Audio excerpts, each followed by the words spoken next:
برنامه‌ات و برنامه. شما کلا اصلا به طالبینی و ماه و اینا اعتقاد من داری؟ دوست دارم. آره باحاله. مثلا الان یه علم جدیدی اومده نامبرولوژی، اونم باحاله. چی؟ نامبرولوژی چیه؟ اگه میدونی نامبرولوژی چیه برای تو کامنت بنویسید. نامبرولوژی تاوریو مارس تاوریو.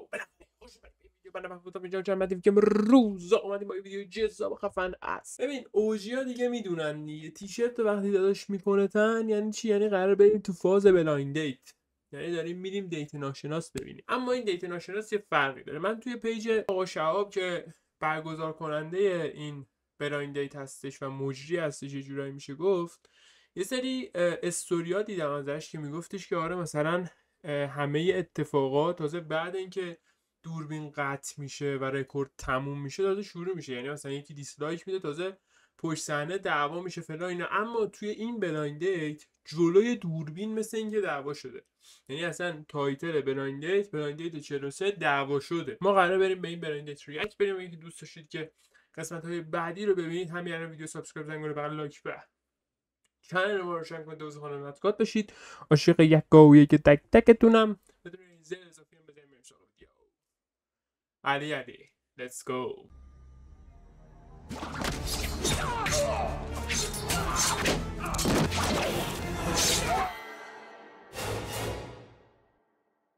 یه معرفی اولی از خودتون بفرمایید، مثلا شغلتون و یا تحصیلاتتون. من نگین هستم، شغلم هم دندون پزشکم. من رضا هستم، دکتر کسب و کار دارم، کوچ کسب و کارهای مختلف هستیم، کلینیک زیبایی هم داریم و یه سری. بسیار عالی. آیا تحصیلات طرف مقابل برای شما فاکتور مهمی است؟ بله، من دوست دارم که طرف مقابلم تحصیلات خوبی داشته باشه. میفهمین که چرا؟ خب به خاطر اینکه توی این راهی که رفتم زحمت کشیدم و تلاش خودم رو کردم و قاعدتا دوست دارم که شخص مورد نظرم هم این ویژگی رو داشته باشه. تحصیلات برای من مهم نیست، اما خب کسی که دانشگاه دیده باشه خب اون دیدش با بقیه متفاوته. آیا شغل طرف مقابل برای شما مهمه؟ این اصلا مهم نیست به نظر من، چون اصلا از زمان قدیم مردا شکارچی بودن و اصلا باید اون عامل حمایت رو داشته و شغل اصلا برای من مهم نیست.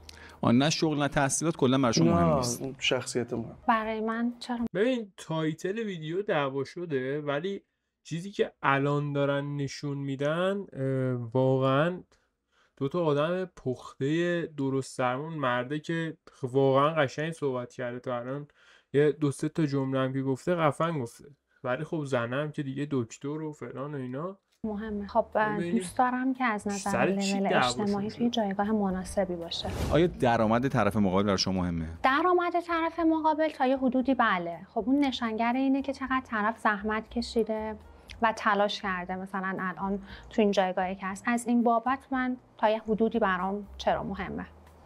ببین درآمد توی رابطه که حالا از نظر یه مرد درآمد خب نمیتونه مهم باشه به نظر من، ولی از نظر خانم به خاطر قدرت مرد باز برمیگردیم به همون شکارچی بودنه، خب خیلی مهمه، اما برای من مهم نیست. شما خودتون اصلا موافقین که درآمد بالای مرد باعث قدرتش در رابطه میشه؟ مردی که قدرت نداشته باشه اصلا جذابیت نداره. حالا سرکار خانم شما اصلا موافقین که قدرت مرد به حالا پولشه و درآمدش و اینها؟ ببینید توی جامعه‌ای که الان ما داریم زندگی می‌کنیم ایران این مهمه، چون مردها یه غرور خاصی دارن نسبت به این موضوع و دوست دارن که نسبت به خانم توی این قضیه قدرتمندتر باشن. حالا شما اگر که سطح درآمدتون از اون آقا بالاتر باشه آیا باش ازدواج میکنین؟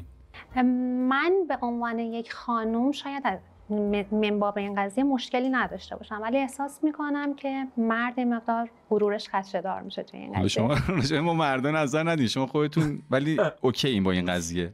آره دیگه، یعنی اگر که بدونم، به شرط اینکه بدونم طرف مقابلم آدم هدفمندیه، یعنی این شکلی نیست که استاپ بکنه و روی همون مثلا درآمد یا شغلش قناعت داشته باشه، بدونم تلاش میکنه، زرنگ، آدم با عرضه نام مشکلی نداره. حالا رضا جان شما چطور فرض بفرمایید که خانم سطح درآمدش از شما بالاتر باشه شما باش ازدواج میکنین؟ سوال خیلی جذابیه. ببین اگر هم فکر باشی اوکی، یا خب همون صحبتشون رو من تصدیق میکنم که مثلا آقای دوست دارم قدرت داشته باشم، ولی اگر هم فکر باشی اوکیه، اما من نه، من دوست دارم که از خودم یا پایین‌تر باشه یا حداقل هم سطح خودم. احساس میکنین که قدرتتون کاسته میشه تو رابطه؟ عزت نفس است دیگه، اون عزت نفس باید درست باشه دیگه، میدونی؟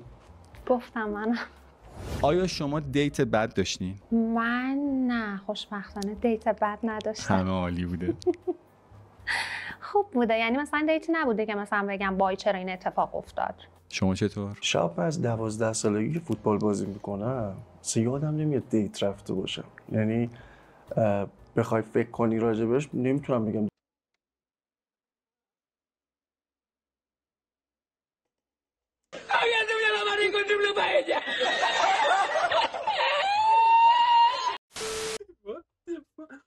میشه تا الان خیلی رو به نظرم آدم درست درمونی بود. یعنی چی؟ اصلا نمیدونم راجع به چیه یارو بس صحبت کنم. شهاب جان، من از 12 سالگی که فوتبال بازی میکنم یادم نمیاد دیت رفته باشه. یعنی چی من از 12 سالگی که فوتبال بازی چه ربطی داره؟ مثلا یکی بیاد به من بگه محمود غذا چی دوست داری؟ بیام ببین من از اول ابتدایی که معلمم زد زیر گوشم قرمه سبزی رو به همه چی ترجیح میدم. بابا چه ربطی داشت اصلا؟ یعنی چی 12 سالگی که فوتبال بازی میکنم؟ واقعا نفهمیدم اینو. شاید یه نکته پنهانی داشتی که من نفهمیدم، ولی واقعا نفهمیدم. شاید از سطح فکر من خارجی، ولی من نفهمیدم. آقا دروغ چرا؟ من نفهمیدم. دیت بوده، دیت رفتم یا نه.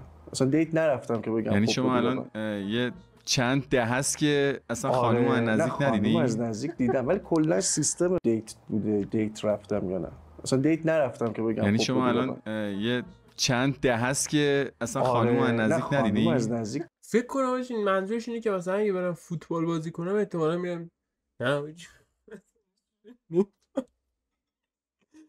دیدم ولی کلا سیستم روابط من طوریه که دیت سرخوده اتفاق میفته دیگه. یعنی اصلا معرفی بهتون تا حالا نکردم؟ نه معرفی نه، اصلا معرفی که قبول ندارم. اتفاق میفته دیگه. حالا با توجه به شغلم، با توجه به شرایط اجتماعی که دارم و اینا این اتفاق میفته. ولی مثلا دیت حالا نرفتم. شاید کسی باورش نشه ولی این اتفاق نیفتاد. یعنی نرفتین شما کافه با یه خانم صحبت کنین؟ کافه رفتم ولی به عنوان دیت نبوده. شناختیم هم دیگه رفتیم کافه. حالا که شما خب دیت دیگه آقا، من دیت نمیشیم.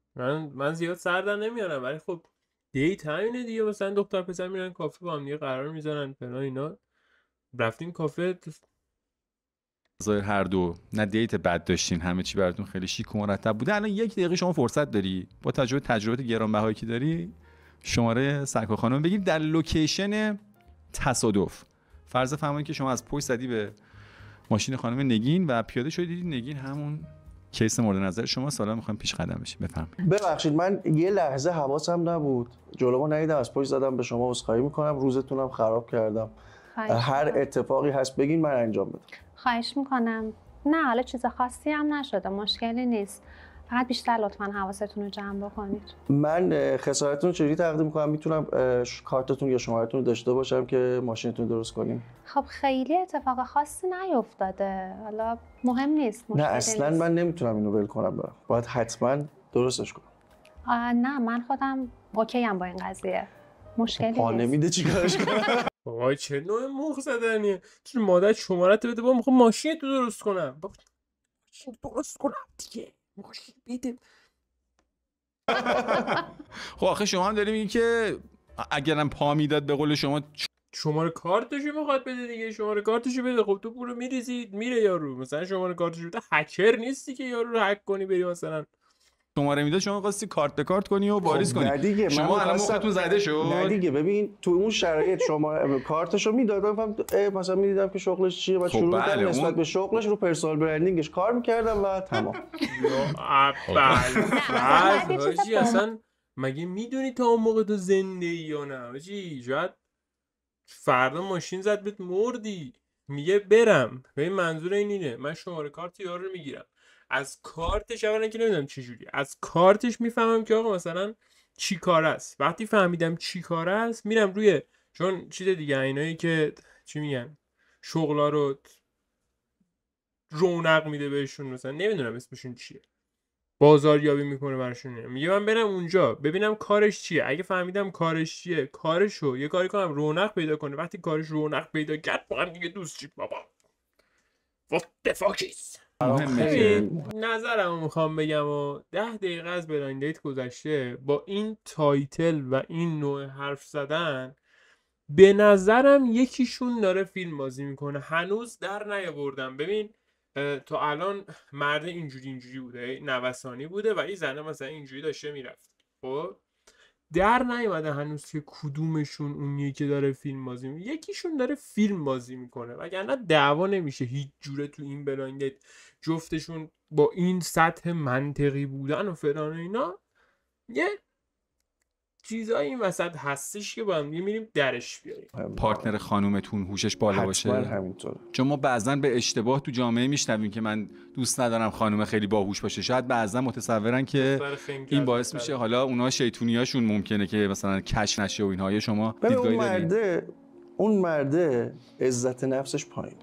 وقتی تو عزت نفست بالا باشه و بدونی که خودت توی جایگاه خوبی هستی، اتفاقا خوشحالم میشه که رابطه عاطفیت اون پارتنرت هوشش حتی از تو بالاتر باشه که یه جاهایی بتونه بهت کمک کنه. چون خانوما، حالا من چون آقا هم نباید اینو بگم، ولی کلا خانوما کامل‌ترن نسبت به مردا و اگر یک پارتنری داشته باشی که هوشش هم بالا باشه، خب کامل‌تر هم از کلی هم میتونه تو کمک کنه. مرسی، واقعا قشنگ اینو گفتین. این لطف شماست. خواهش می‌کنم. ولی اونی که این موضوعی که آقای صادقی شما مطرح کردین، گفتین مردها، اتفاقا منم موافقم با حرف ایشون. مردی که خودش صادقی رفتی جلوی یه دختر نشستی، ما مردا رو داریم میگوید تو بشکه اندر میاری. ببین تو از اون بلایند دیت میای بیرون، نکن عزیز من، نکن. نفس بالا و اعتماد به نفس بالایی دوست داشته باشه، دوست داره که پارتنرش هم لول خودش باشه و اصلا پا به پاش بره جلو. این خیلی مهمه. آیا شما ترجیح میدین که 25% جذاب‌تر باشین یا 60% باهوش‌تر؟ 60% باهوش‌تر. 60% باهوش‌تر قطعا. خب بفرمایید که تو دیت اول چه فاکتوری برای شما خیلی مهمه؟ اگه ظاهرشه بفرمایید که آیا ویژگی به خصوصی تو ظاهرش هستش که برای شما خیلی جذاب باشه؟ بعضن مثلا میگم من نگاهم به کفشش میفته، یکی میگه دستش، یکی فلانش. آیا برای شما یه چیز به خصوصی هست؟ من ترجیحم اینه که یه ظاهر آراسته و مرتبی طرف مقابلم داشته باشه، یعنی به خودش رسیده باشه.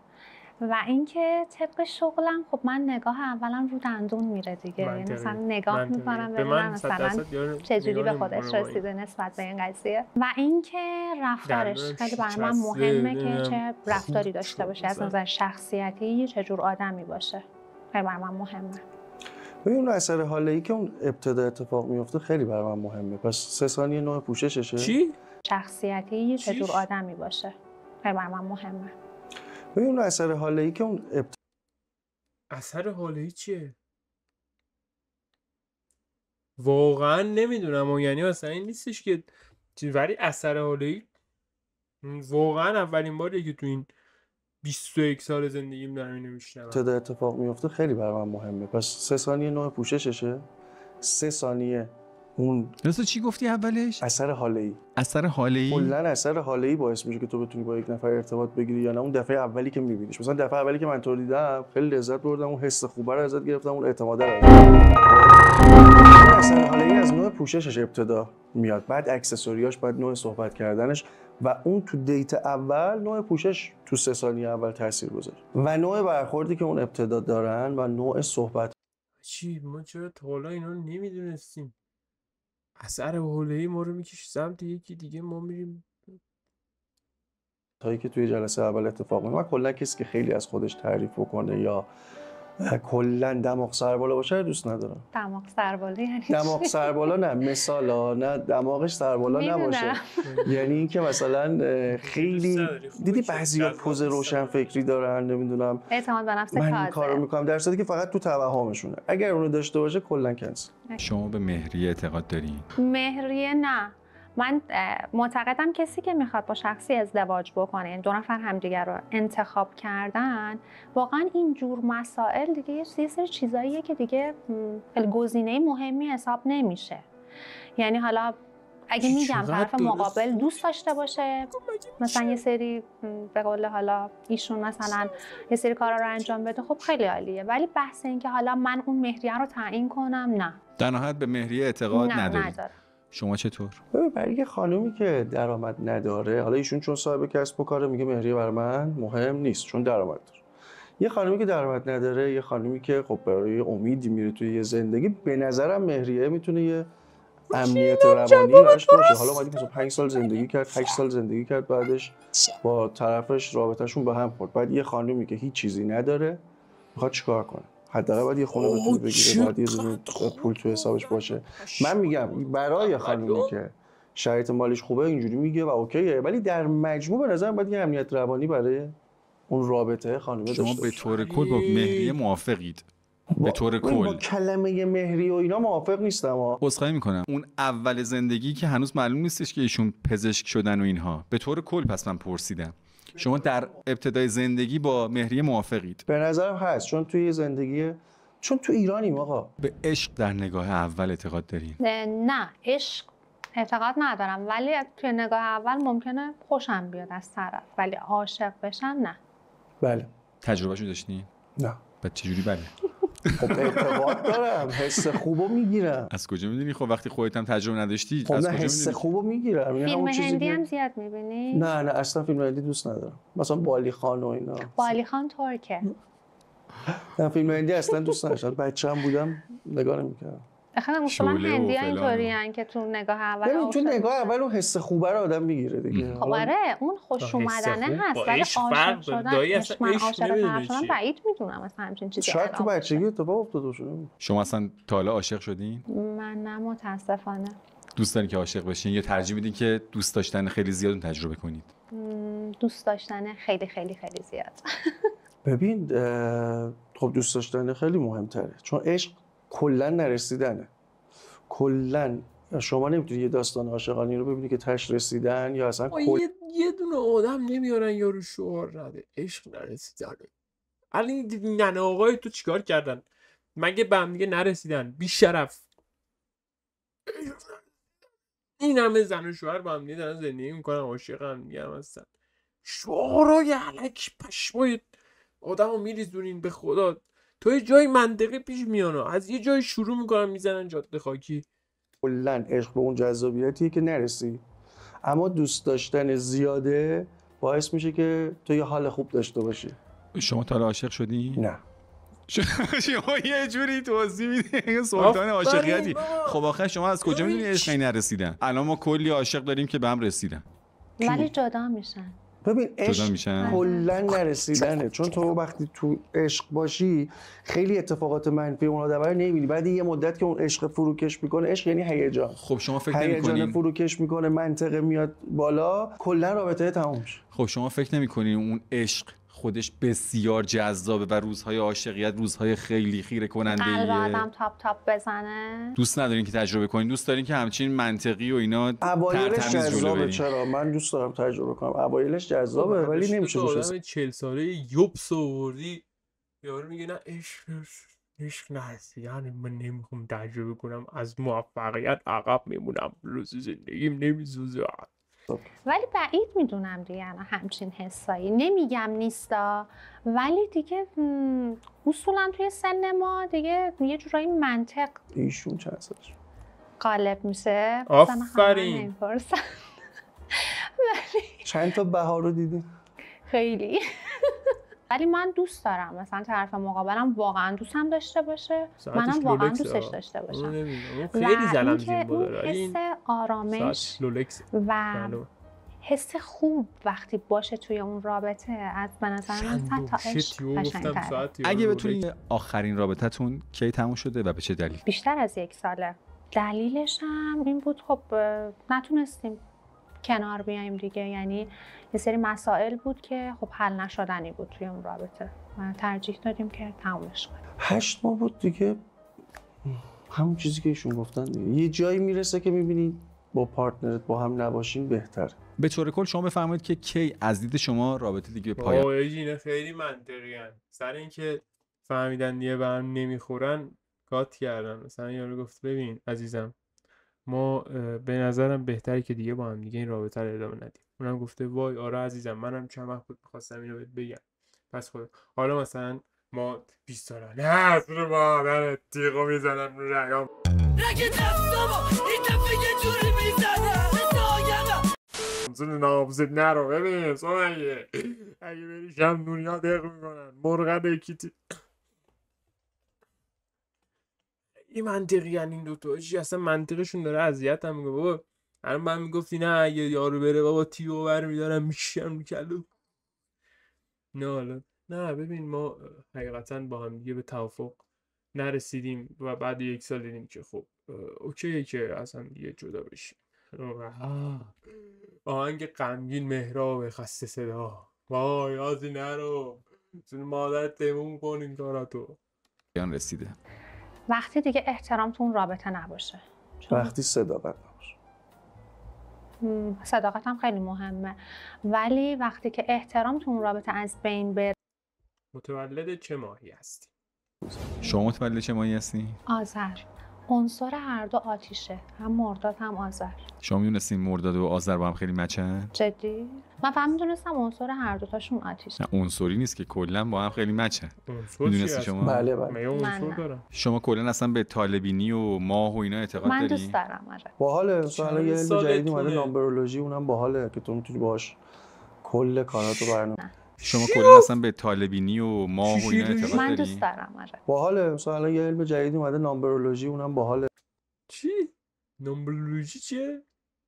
اگه میدونی نامبرولوژی چیه برای تو کامنت بنویسید نامبرولوژی که تو میتونی باهاش کل کاراتو برنامه‌ریزی کنی. رضا گفتن که آدم احساساتی هستن. شما دوست دارین که پارتنرتون احساساتی باشه؟ من دوست دارم. قشنگه به نظر من یه توضیح بدم. ببین بمبارون اطلاعاتی هم هست. مثلا تو سوشال مدیا معیار این که یک خانم خوبه اینه که مثلا اندامش ساعت شنی باشه، نمیدونم پروتز داشته باشه، گونه داشته باشه، دماغش عمل باشه و این آروم آروم فایننس رفتاری میشه. میدونی چی میشه؟ میاد روی اینکه آدم‌ها معیارشون اون میشه. یعنی اصلا این چیزی که میگن آقایون همه چی یارو خیلی بیشوره، خیلی مرد بی. من فکر میکنم تا الان من داره اشتباه میاد تو ذهنم ولی خیلی بیشوره. ساعتچینی چیه؟ the fuck حاجی یارو خیلی بیشوره یارو، واقعا سطح شعورش در حد یه بزه. اینا رو بیشتر میپسندن بخاطر که بیشتر میبینن. یعنی شما توی اکسپلور اینستاگرام بری یا توی پیج های مختلف بری، این شده معیار زیبایی تو کل دنیا نه فقط ایران و این پارامتر باعث شده که آقایون بیشتر اونا رو بپسندن. در ادامه ظاهر مورد نظرمون که زیاد آرایش نداشته باشه، نوع پوشش کلاسیک باشه. حالا اسمارت کژوال هم دوست دارم، یعنی اینکه صرفا کژوال نه، اسمارت کژوال هم دوست دارم. کلاسیک و اینکه کلا من کلاسیکو خیلی بیشتر دوست دارم. هر چی فکر می‌کنم آقا کلاسیکو بیشتر دوست دارم. خب جذاب‌تره به نظرم. تصورین که خانم نگین خانم چند سالشونه با توجه به حالا روحیات و اخلاقیاتشون؟ با توجه به مدرک تحصیلی و حالا صحبتایی که می‌کنم ما یه سن عقلی داریم یا عددی. از نظر عقلی که فکر کنم بالای 40 ساله، از نظر عددی فکر می‌کنم بین 30 تا 35. شما بفرمایید. من 35 سالم. 35. مرسی. خب شما بفرمایید که فکر می‌کنین که رضا چند سالشه؟ ایشون هم قاعدتاً باید تو همین رنج سنی من باشن دیگه. 35 34 35 سالشون باشه. من 35 سال. ازتون خواهش می‌کنم که با انگشتای دستتون نشون بدین که چه امتیازی به هم دیگه میدین. با شمارش 3 2 1 من. 3 2 1. فکر می‌کنید که طرف مقابل از شما تا الان خوشش اومده یا خیر؟ با لایک و دیسلایک. 3 2 1. شما از طرف مقابل آیا خوشتون اومده یا خیر؟ 3 2 1. چرا دیسلایک داد؟ حاجی با همه چیشون به هم میخوره، همه چیشون آیا تصوری از ظاهر هم دیگه دارین؟ احساس میکنم که ایشون هم همون کلاسیک پوش باشن، قدشون هم که خب گفتم. من فکر میکنم که سایزشون لاغر باشه. خیلی بیشوره یارو حاجی. خیلی بیشوره یارو حاجی.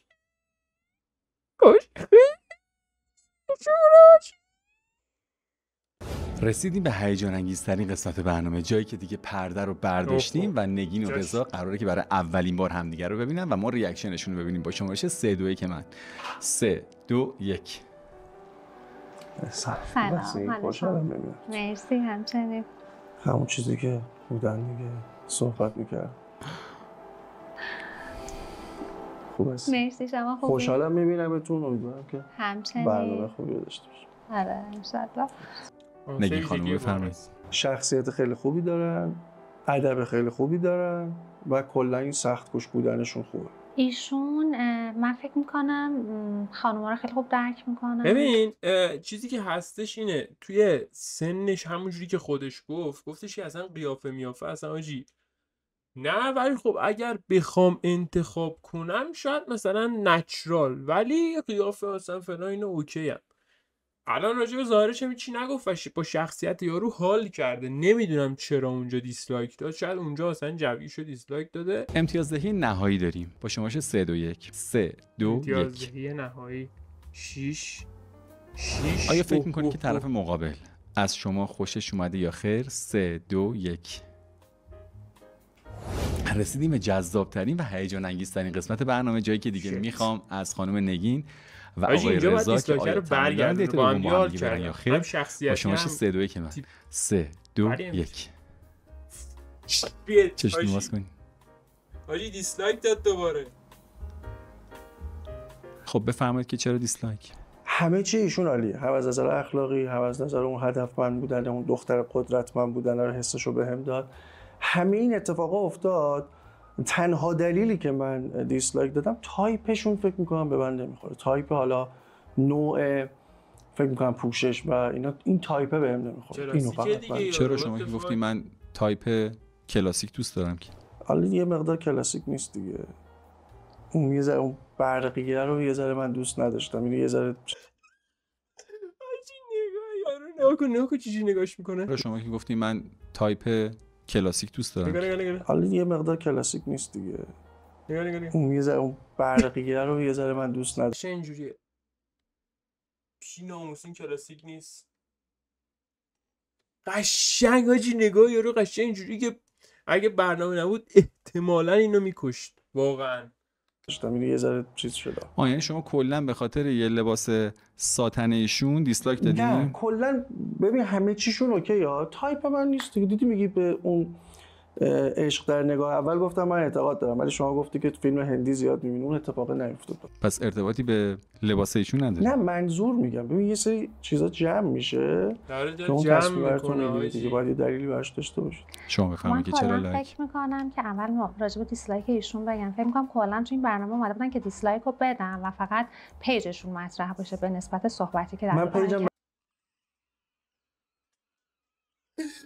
حاجی کشت یارو رو. ببین کرد تو بشکه یارو رو در آورد. حاجی عجب حرفی زده یارو. منظور خودش خانم 1,100,000 فالوور، ولی در کل نه. چقدر؟ 1,100,000 تا؟ رضا هستم، دکتر کسب 24 که یارو فالوور داره حاجی. و کار دارم. یه دونه پیج دیگه هم داره مختلف 17 که رو هم حاجی 100,000 تا فالوور نداری. 1,500,000 فالوور مطرح فلانم. کل نه کلا از نظر حرفایی که زدن خب حرفاشون خیلی منطقی و خیلی جالب بود واسه یک خانم. آخه حاجی و با هم صحبتایی که اوکی داشتن که بودن. مثلا خانم این شکلیه و حالا این شرایطو داره، خیلی منطقی بود. ولی از نظر اینکه حالا مهم نیست که لایک میگه که دیسلایک میگه که برنامه است، ولی کلا از نظر من توی این برنامه آقایون بخوام به یک خانم دیسلایک نشون بدن باید دلیل منطقی داشته باشن که مثلا بگم من راست میگه حاجی، من واقعا حرف درستی به این دلیل این کارو میکنم. من فکر کنم ایشون میخوام یه جوری مطرح کنن خودشونو توی این برنامه که مثلا من حاجی خیلی فشاری شد زنه و واقعا هم حق داشت. واقعا حق داشت که فشاری بشه، چون ببین تا لحظه آخر همه چی اوکی بود. اونجایی هم که دیسلایک داد بعد شروع کردن صحبت کردن دوباره همه چیش اوکی بود با یارو. نمیدونم چرا دیسلایک داد یارو. به این خانم با این شرایط دیسلایک دادم به این دلیل که حالا من خیلی قدرتمندتر از این حرفام یا خیلی به قول خودشون جانی دپم. من مثلا حالا تایپم همچین چیزی نیست. من این صحبتی راجع به اون مطرح شده بگم. شهاب جان من چندین سال توی فضای مجازی مطرحم، از هر 10 نفر حداقل 2 نفر منو میشناسن. پیج من 1 میلیون.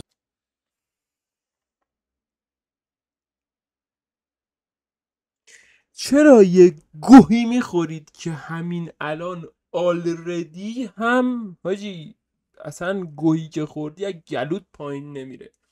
الان آقا این ویدیو رو من نمیدونم چند نفر قراره ببینن. 10 نفر اگه قراره ببینید خواهش میکنم، التماس میکنم، خواهش میکنم 10 نفر اگه قراره ببینن، اگه قراره 100 نفر ببینن، 1000 نفر، 10,000 نفر، 1 میلیون نفر، تو رو خدا هر کسی که این آقا رو میشناسه بیاد تو کامنت بنویسه من این آقا رو میشناختم. بی شرف جمعیت اصلا ببین حرف درست، حرف این آقا درست میگه 1,100,000 نفر من فالوور دارم. من میگم داداش تو کلا رو هم دیگه هم 100,000 تا فالوور نداری، اما اوکی آقا تو 1,100,000 جمعیت ایران 90 میلیون نفره آقا، این میشه 1/90. تو باید بگی از هر 90 نفر 1 نفر منو میشناسه، نه اینکه بگی از هر 10 نفر 2 نفر. آقا تو چه گوهی هستی؟ رونالدو رو به اون رونالدویش یارو نمیشناسه. چی میزنید این شکلی میشید حاجی؟ 100,000 تا فالوور داره، نیازی به مطرح شدن ندارم، اما حق انتخاب دارم. حق انتخابم میگه که دیت دومو نرم بهش. حالا برده. خب ایشون دارن میگن که باید دلیلی بیاریم. دلیلمو گفتم، تایپ من نیسته. نه گفتم من یه اثر حاله‌ای اول صحبتام گفتم، اون اثر حاله‌ای روی من نذاشت. من فکر نمی‌کنم، چون ایشون از نظر شخصیتی تو بازی هم که کردیم خیلی لجباز بودن. حاجی احساس میکنم حق و زنه بود و ببین منطقیش هم اینه، چون تا لحظه آخر ببین خودشون گفتن که ما ظاهر برامون مهم نیست و وقتی که ظاهر برات مهم نیست طبیعتا شخصیت یارویی که تو رو جذب میکنه. و زنه هر چیزی که گفت، زنه گفت مرده گفت درسته، همه چی اوکی، آره ایشون حق با ایشونه، دارن درست میگن فلان اینا. خودش هم خیلی از زنه طرفداری کرد، اما آخرش یهو اومد یه دیسلایک داد. نمیدونم اگرم که قرار بود معروف بشی و بیای بالا احتمالاً ریده شد بهت و دهنت قرار سرویس بشه. ولی خب دم شما گرم که تا اینجا ویدیو رو نگاه کردید. بعد این برنامه ببین وقتی رکورد قطع بشه چه اتفاقی قرار اونجا بیفته. میزنه دمنه یارو مرده رو سرویس میکنه. اون نگاهی که این به اون کرد بلنگ ناخوناش هر کدوم اینقدر ببین میزنه دمنه یارو سرویس. من مطمئنم این کارو انجام داده. ولی خب امیدوارم که از این ویدیو لذت برده باشید. اگه دوست داشتید همین الان ویدیو سابسکرایب نکنید، فقط لایک و چنل ما رو روشن کنید تا خودم مسکات بشید. عاشق یکا و یک تک تکتونم. بدون هیچ زر اضافی هم میخوام ویدیو رو ببندم. شما نظرتون رو برای من داخل کامنت بنویسید که آیا حق با مرده بود یا حق با زنه بود. خیلی دوست دارم. خدا پیس گایز. باختایی که دادم بود سنگین ولی حالا برگشتم با کامبک. انگزایتی مغزم سمی ولی خب رپ کردنم از پاد زد.